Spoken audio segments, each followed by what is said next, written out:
Is this on? Is it really? Wait, I'm back! Let's record some World of Tanks replays! It's working! Hey guys, I'm HighFly15 and I'm alive! Well, I've been alive for... let's just change this. I've been alive for a few weeks now. The shingles went away for...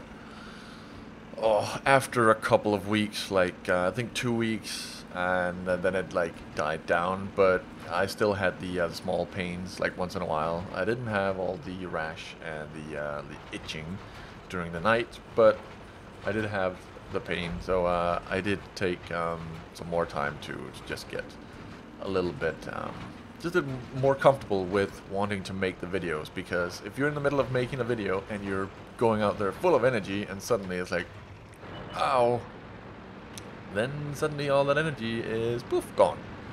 But we are here with Panzer Trager, and he is in the Type 64, a premium tank which could be purchased some time ago. I can't remember if you can still purchase it or they're saving it for special occasions, but they have completely removed the Type 62 from the store, which was, well, in the store at some point. Very good tank. This one is more like a Chaffee than the Type 62. The gun, the way that it moves, everything about it. Well, there is some, like, if you take the one of the worst guns on the Hellcat, this is the gun, but it is also the gun which can be found on the Chaffee, I believe. That's what I've been saying for quite some time, and I've been comparing it to the Chaffee. So if I suddenly just can't really back up that claim by it not being the one on the Chaffee, that would be some weird stuff, right? But now the Chaffee has been changed, so we can't really compare them. But back then, it was the Chaffee gun. Nope, he's gonna put a good shot into the Chinu there. He disappears, and we will never know if he actually hit him right there. But as we'll see here, the gun is a 115 damage and 128 penetration. I do believe that was around the Chaffee gun, but with a little bit less penetration, because it shouldn't be as good as the Chaffee. Remember, it is a premium tank, so you are earning money as you drive it, and no gun on a premium tank should be better than the counterpart on any other like light tank. Like the Chaffee gun, of course, was better, but you know what, let's just stop talking about comparing it to the Chaffee, because it's not the Chaffee, it is the Type 64, and he's going back here as we see the city completely crumble while they were moving around the south. He decides to go back. Panzer Tracker, that's a very good idea, because there was basically no one defending except for the E-25, but I don't know what he's doing right now. He seems to be a little bit scared against this light tank. Nope, he goes out there and puts a shot right into him and takes him out. In the meantime, Panzer Tracker is just keeping his fire right here in these bushes. He was sitting a little bit too far there. I think he's gonna go back here so he can actually support with some fire. There's the bush. You can't see through the bush. Now you can see through the bush, so you'll get spotted if you fire. Let's see. I don't even know if he has Sixth Sense on this tank. He should have. The Panzer H is taken out by the SU-100, while a T1 Heavy is spotted over here, and he puts a few rounds into him. But the second one bounces. See if he can... Nope. Also bounced. Very interesting. This gun should be able to penetrate the T1 with no problem, but it does have some trollish armor sometimes, like the M6. The M6 is also a little bit trollish for equal tiers. Sometimes it just doesn't penetrate. Like the other dudes don't penetrate it, of course. We have an IS, the side of an IS, actually the back. He's just gonna put some shells into it and put himself in a position where he can easily just roll back and disappear. The T1 right there, he's going to zoom in just to make sure, but still bounces on the side. That one didn't bounce, and as we can see, he can't see through the bushes, so he should not be spotted here. Now he can see through the bushes, and if he fires, he probably will get spotted. He rolls back a little bit more and makes that bush, like, what do you say that? Non-transparent? I can't remember. But here's a KV-1. If a KV-1 is driving like this, you're gonna have a very tough time penetrating its side, as the it's basically driving side scrape. So I think he hit the turret there, because the turret, compared to the side of the like an angle side of the KV-1, is more like less armor on the turret. But he is definitely spotted right there. Pretty sure he is. I don't think he has 6th sense on this tank at all, as the KV-1 is definitely looking his way right now. He's gonna peek over the edge here, and he's gotta watch out. Oh, already supports just a little bit, and he's going back and forward, shooting the ground, terraforming. That's good. KV-1 fires, but he does have a very quick, fast-firing gun, but nothing compared to the Type 64. That gun is just great. Great? Yes, it's great. And we see here the IS that he could not take care of. Right there, he's going over the edge. And he does put another shell into him. Can he hit it again? Nope. Shot flies high. Can he hit it? No, we can't. Let's see. Can he? Oh, that was pretty well like tracked. What do you call that? Lead. A very nice lead shot, but just didn't happen. And now he's all alone against 6 tanks. 6 tanks against this little dude. He's already lost 8 HP. 8 HP? 8 HP. I can't even remember what. Maybe he rammed an ally or something else. We will never know. Or I will not, at least. Because I cannot go back in time and watch the replay again. I could, but then I would have to edit this out and go. And he lost some HP to the blah blah blah, which I do not want to. This E25 is definitely a 3-shot at least, because the average damage just doesn't add up to 290. So you can see here he gets 2 shots into him. Very nice, very nice. And the E25 is now a 1-shot. He could go in for the kill, but he has no idea where the rest of the enemies are, unless he's driving with the minimap mod, which shows him where they are. He decides to just trash his cover completely and just drive forward. And the E25 was actually waiting for him, but he gets that killing shot on it and decides to run away again. Remember, the IS is very low, and oh, there's a full HP Hellcat. That is not good. And Artie is raining down upon him too. He's gonna trash some more cars. This is 9.2, this replay, so even if he shot the cars, they wouldn't get Michael Bade. He has loaded some HE shells for the Hellcat, I suppose, but I don't think the penetration is high enough. See here, 38. I'm not sure if that's good enough for the Hellcat's armor. Sitting over here. Observation device. Oh. And now here's the problem. He has loaded HE shells. Oh, he's switching back to APCR. Hellcat shows up. He could have actually penetrated the side, I think, of the Hellcat with this. Not sure. Loads the HE again. See if he'll get some high rolls on his Hellcat. Oh my god. There is a GW Panther in this freaking game. A tier 7 Artie. Since Artie got changed to just a normal tier, they are not going to be put into tier 10 matches at tier 7 now. They can get into tier 7 matches, which is just insane. It's just crazy. One-shotting all tanks below it. I really don't know what Wargaming was thinking with this nerf or this buff to the Arties. Goes out here to take a gander, but nothing is popping up, and now something is capping. It has to be either Artie or the KV-1, as it's only going up by 1 tick per second.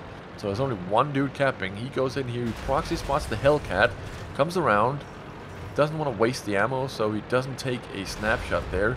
Goes around and gets a shot at 208 right in the butt of the Hellcat. And that was some very, very well used HE shells. Going in from the rear and doing a ton of damage on 2 shells. Very, very nice. This is how you're supposed to use those, oh god, HE shells that you bring to the battle. Oh my god, it's now going up by 2. So there's 2 capping now. Maybe the IS went back, as he is a very low one-shot, so he thought that maybe capping would be the safe bet. And maybe it is. Oh god, it's 80 right now, 82, 4, 86, 88, 89. He has to decap both here. Oh, and they're hiding behind each other. Maybe aim for the... Oh my god, it's 100 before he sets the... Oh my god, Jesus Christ.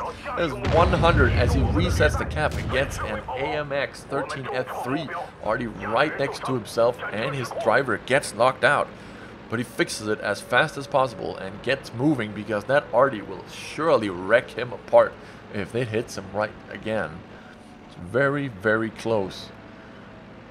He is far enough away to disappear from the KV-1's radar, but... Oh, turns up. God, let's see here. He has APCR, so he can just do back and forward without the fear of bouncing. But now he really has to hit this last shell. As we can see here, coming back to AP shells. He only has 2 shells left now. 2 shells left.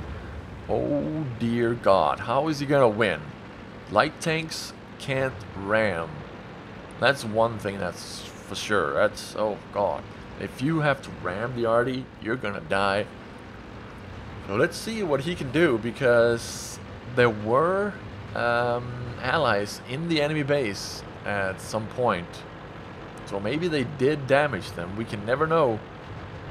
And he's gonna have to go into the cap zone if he has any sense, if he wants to get in there and actually do some you know, like confusion to the Arties, so the Arties will come out and show themselves. But maybe they're already out in the open. But he only has those 2 shells. The Arties don't know this, so yep, don't know this. So let's see if the what the Artie will do, because they can do 2 things. They can just rush him and fail, but they are fast Artie. There's the DW Panther and the AMX. Both of them are pretty fast overall. Let's see here. Oh god, there's one of them, and he is damaged. If he gets a high roll and rams it, maybe, just maybe. Oh, he ammo-racks the GW Panther! Holy shit. Are you kidding me? Oh my god. So lucky. He has 1 shell left. Are you kidding me? Oh god. And he gets into that cap zone to show the enemy Artie where he is. So, oh, and he's... Okay. Well, this is going to be an easy one. Or not easy one. He, well, it's going to be a draw, or it's going to be a win. He decides to go the long way around, which is the southern route.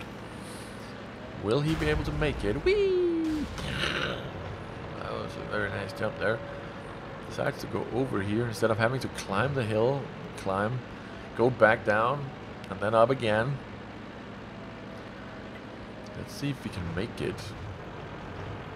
He's very good at not really typing in the chat when he needs to be focusing on driving and getting the most efficient and fast route back to the cap zone. Can he get another 100 points? He could be sneaky, you know, and do that, but you never know. You never know. Let's see if he gets this Artie. If this Artie has also been damaged, could be, or maybe he gets his ammo rack too. That shot on that GW Panther. Oh dear God, that was pretty lucky. because he would have highly likely rolled low. See here. Oh, there's the Artie and it's super low HP. Hit the shot. Oh, God. 9 kills. Very nice. Let's go to the score screen and look at all those medals he got. And as we can see, this is just an amazing amount of medals. Epic medals, and of course the Ace Tanker badge, as this was a phenomenal performance by a Type 64. He gets the Phaeton's medal for destroying the last enemy with his last shell. Very, very nice medal to get. Some people, you can cheat your way to this with some AFK tanks and you being the last tank alive and you just firing all the shells, but he got this one. Not on purpose, like having 2 shells left, that's just insane. And getting the ammo rack on that GW Panther, holy crap. Then he gets the Langlades medal, don't know if that's how you pronounce it, but that is for destroying 4 enemies trying to capture the base. That was the T1, the KV1, and the IS, and then in the end the AMX, as we saw in the cap zone, trying to out-cap him, but he started capping at the same time, so he went back and killed him instead. Radley Walters medal for killing 9 enemies in the battle. It was a pretty favorable matchmaking, but still he had to take on 5 enemies, and those enemies could have done a lot of damage to him. Like the Hellcat didn't hit him once, the E25 hit him twice, I think. Can't remember, but he also got a high caliber as he had to deal with a lot of the tanks. So that was at least 20% of the total HP of the enemy tanks. Then we have the Top Gun, followed always by the Radley Walters. He would also have gotten the Fighter Medal maybe, or you don't get the Fighter Medal if you get higher than 4. Can't remember, I haven't tried getting that with Top Gun, I think. Weird. Then we have Defender, as he got 243 base defense points. That's also pretty, that's a pretty good amount, guys.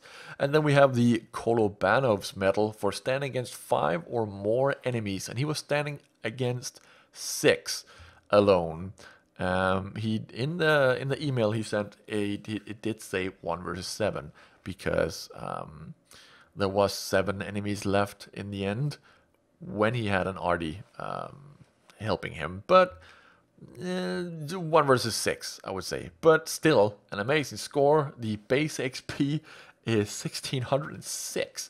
7 medals, as we saw before, and 3027 damage. That's quite a lot of shells fired. It's 45, all of them. And he hit quite a lot of them and penetrated. He missed 10, and he only missed to penetrate 4 of those that actually hit. So very good job there, Panther Tracker, and thank you very much for sending in the replay. I'll be High 515, and I'll see you next time.